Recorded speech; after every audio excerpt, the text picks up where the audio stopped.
Cole Beasley, who wanted out, who was ready to go, who asked to be released from the Bills and got his wish. Right.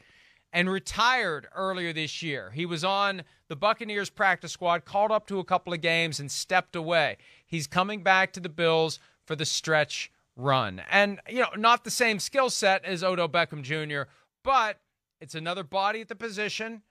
It may help, give some options underneath to Josh Allen, and it just makes it feel like there's going to be no room at the end for OBJ. Yeah, it does. I feel like OBJ is going down the path of, like, it's not going to happen for anybody this year. It's just the teams, they don't, like, oh, wait, you're going to show up right before the playoffs and play? There's no way. It's just too hard. And, again, we saw last year, it took a number of weeks to kind of get them indoctrinated into the offense and get them in the flow there. So I don't see that happening. Cole Beasley certainly fits a role, and we know he's great at that underneath slot type of stuff. But it speaks to a problem that we've talked about, Mike. I'm finally starting to hear it. That's the best part about it. Now as I'm sitting there watching film on TV, all of a sudden now people are going, well, maybe the Bills' skill position guys aren't as good as we thought. Yeah, no shit? I mean, what? No shit. I mean, duh. I mean, what? I mean, Gabe Davis had one playoff game, and everybody has talked about him all year like it's DeAndre Hopkins next to Stephon Diggs. Get out of here.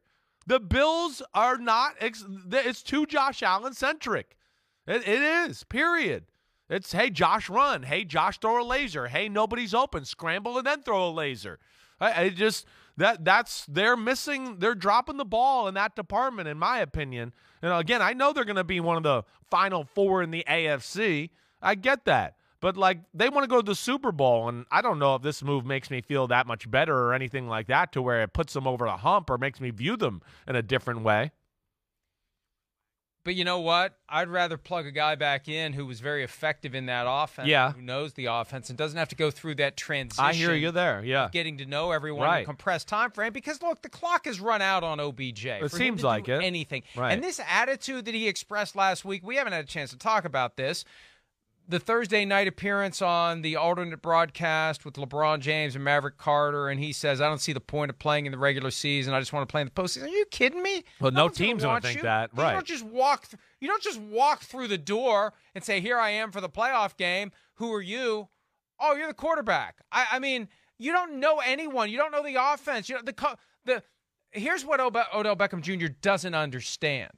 They got enough stuff to worry about the first week of the playoffs and trying to figure out how to break in OBJ. Yeah, right. That's for the last few weeks of the regular season. Right, so exactly. Forget about it. Right. Forget it. We're done. You're not interested. We'll move on. And here's like what's going to happen to him, Chris, as we're in this vicinity, and we're going to continue the conversation after the break. But he's going to put himself in a spot where he's going to have to take a one-year deal next year and prove that he can play and prove that he's healthy. No one's paying him $20 million when he hits free agency in 2023, because I think what he's thinking now is, screw it, I don't need to play at all this year.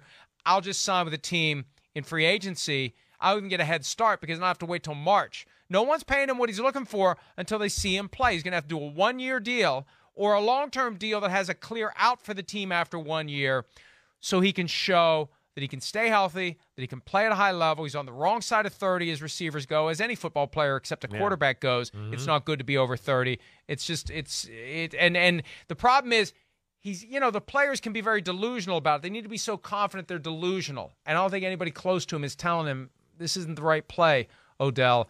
But the Bills, I think, have decided, forget it, we're out. Cole Beasley's our guy. Hi, it's Mike Florio. Thanks for watching PFT on YouTube. Hit subscribe for the latest news and analysis from Pro Football Talk.